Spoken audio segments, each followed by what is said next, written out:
In Nigeria, the task of cultivating a land is often hard and laborious.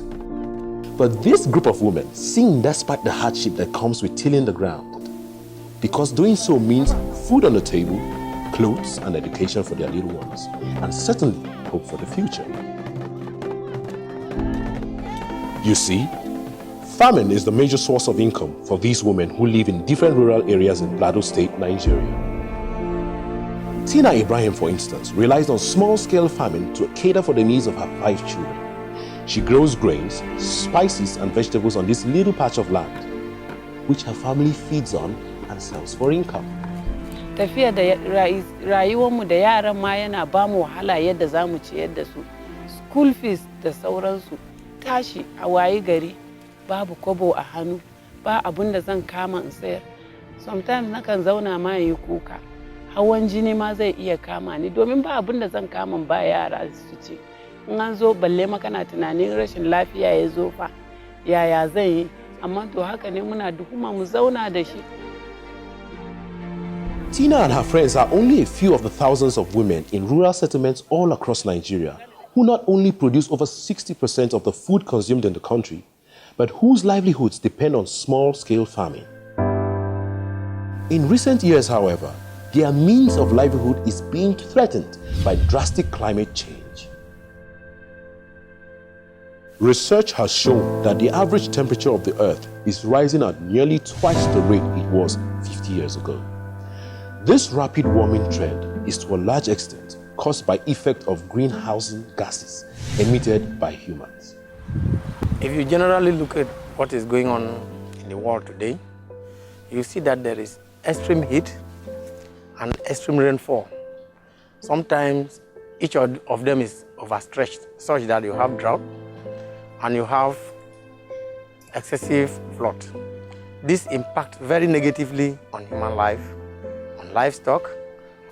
This is as a result of the activities of both human beings and nature itself. And because of that, the greenhouse system that's supposed to be holding heat and reduce the impact it has on the ground, on the soil, is destroyed and could no longer hold the heat. So the impact is on human life, animals, and crops. Farmers across Africa already feel these impacts in forms of prolonged droughts, erratic and unreliable rainfall, floods, landslides, increase in soil erosion and crop failures, more uncertainty about what and when to plant, shortage of food, food insecurity, and so on. Smallholder farmers are even more affected as they currently face increasing challenges like extreme poverty, hunger, and deprivation due to loss of livelihoods and income. It's affecting me economically. The money I will use to do something for my children as they go to school, I will now reinvest them into my farm. I feel very, very bad, and that is why we don't have much. I even went into borrowing, go to cooperatives, and we loan money so that we can start afresh. You see how pitiful that condition is. Largely done by smallholder women farmers, agriculture is very vital to the Nigerian economy as it employs over 14 million people and contributes about 20.85% to the nation's GDP. The detrimental impact climate change has on agriculture is becoming a threat to the food and security in Nigeria. A threat that must be tackled immediately. Food security entails that as population is increasing, we have to increase production to be able to meet the demand of the increasing population. But definitely with climate change, instead of having increase in output, we are having decrease in output. So it's a very major challenge. And so, with a long history of building and empowering the poor and marginalized, their families and the larger community, the Australian High Commission stepped in to change the narrative. Through its direct aid programming, they set out to empower smallholder women farmers through their national association, SWOFON.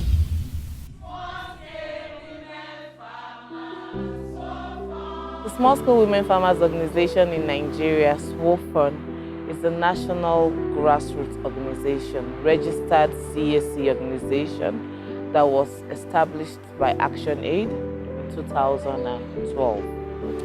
As at the last count, there were over 44,000 cooperatives registered as cooperatives and an association. So we provide that national platform for smallholder women farmers across Nigeria to be able to stand in one voice concerning the issues and challenges that are facing them.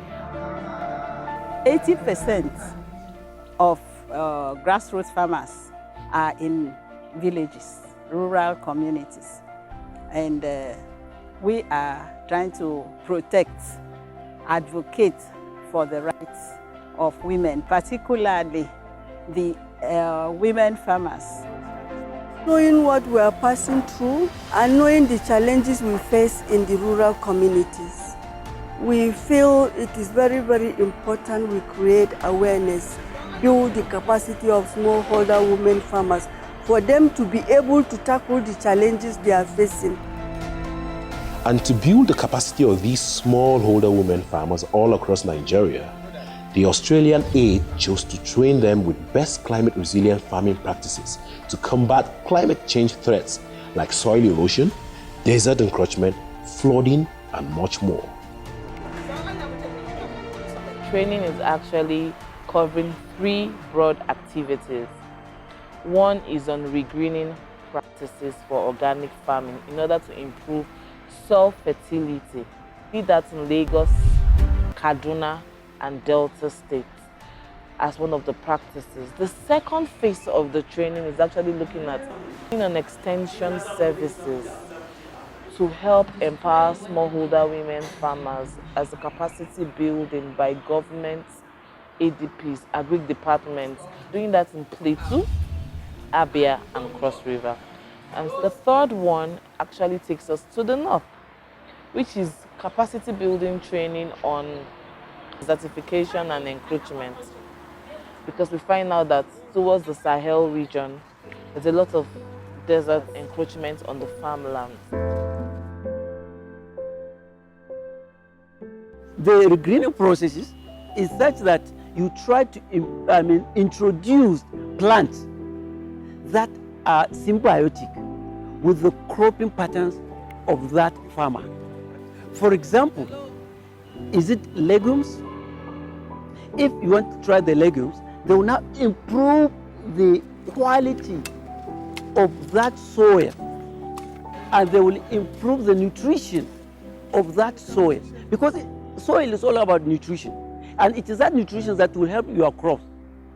So the moment you try and bring in the green agriculture, and that green agriculture will now open the mind that everybody will now key in.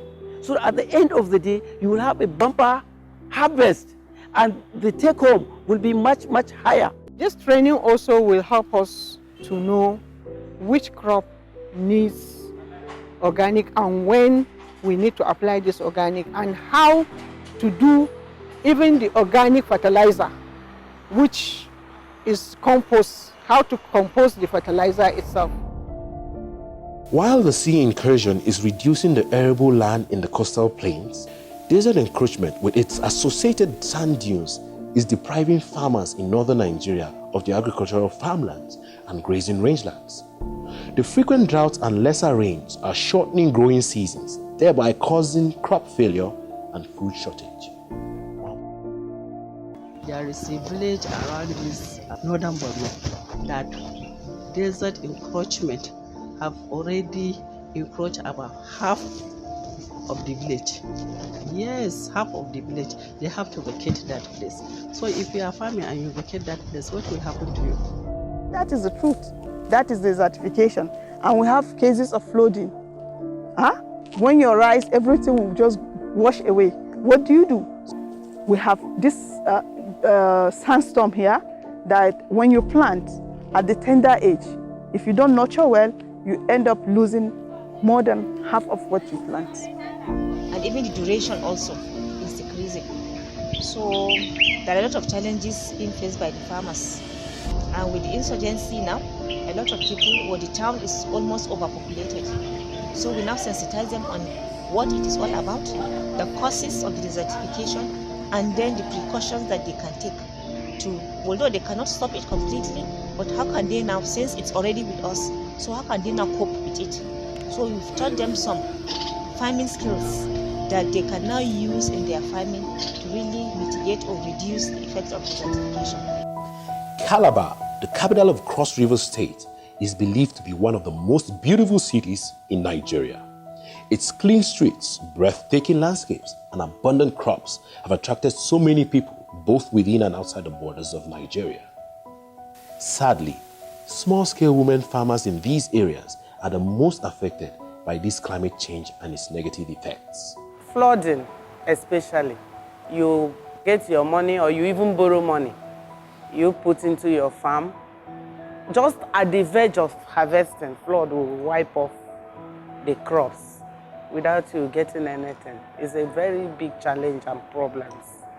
Climate change is one of the very serious, terror to farmers this side of the country. The woman in the rural community lack information. She doesn't know the focus of when the rain is coming, when is it likely to stop, which type of crops you should plant for her to be able to harvest in time. So we end up losing our crop in the farm. The only people that can bring such information to us is the extension agent. And sincerely speaking, we don't see them again. For over 20 to 25 years now, we never see extension staff again. This part of the training has to do with extension work because it is only extension work that work with the rural women. So they are there, they know the problem of the rural women, and as they prefer their own problem, the extension staff will now there on the field provide an interim intervention of their own problem. Just as we have learned today from this training that in fact we are going to hold the ADPs responsible, because truly they are the ones that are training extension workers, even women extension workers. So the whole thing is that we need to work together to see how we will solve this problem. If we don't address these climate change issues, then the problem of food insecurity will continue, because we believe in Nigeria 75% of agricultural activities are carried out by small-scale women farmers. So when we address them, when we reach them and they utilize the information in their various farms, I think that to an extent, we will arrest food insecurity. With Nigeria's agricultural sector contributing about 20.85% to the nation's GDP and employing over 14 million people, the Australian High Commission is confident that the impact it has made on these small-scale women farmers will trigger local, national, and even global development, leading to food security for Nigerians and all mankind. It's going to help us a lot, because from the practicals also, a lot women are excited. I'm even saying already that they are not going to lose their money again from farming because of climate effect on their farming activity. We are going to do step-down training to farmers to make sure that all of them benefit from the advantage of this resilience training, so that we could be sustainable and we'll be able to produce more products, be able to feed our community and earn more money. Each person that was here is representing almost 100 cooperatives. It is the cooperative heads of each local government that is here. So in all the 17 local governments, we have representatives that came for this training. So when they go back, they will be able to step down this training. It's very achievable, and hopefully we'll be able to meet the reducing hunger by the Sustainable Development Goal by 2030. So I want to believe that while we are having our small impact in these 8 states, it's going to be a ripple effect to achieving food security in Nigeria and producing more food for the nation. And so, after many years of battling environmental hazards that has resulted in crop failure and food shortage, smallholder women farmers like Tina can now hope for increase in their harvest and a better future for their families and the nation at large. Because of this training, the change we expect that our crop will go better, our economy will go higher, the situation in our area will be enjoyable. So we will be able to stay in the farm to do our work better than during the flooding period. Climate change doesn't necessarily have to hurt us. It doesn't have to. We can do things to prevent it from hurting us. You know, we can actually take advantage of the change in weather and use it for ourselves. So I say thank you, Australian Aid. Thank you for the knowledge, thank you for the support, thank you for the information. We are going to make them proud. Me, I thank God well for Heribo. I fit not pronounce the name well. I still thank God for Australian Aid. I still thank God well for this SWOFON when I belong to. I am seeing the future great because I am going to do more than before. Because of the climate change, we just sit down and say, I'm tired. Even as I'm planting, it is not growing. But we are encouraged to plant so that we will have good harvest.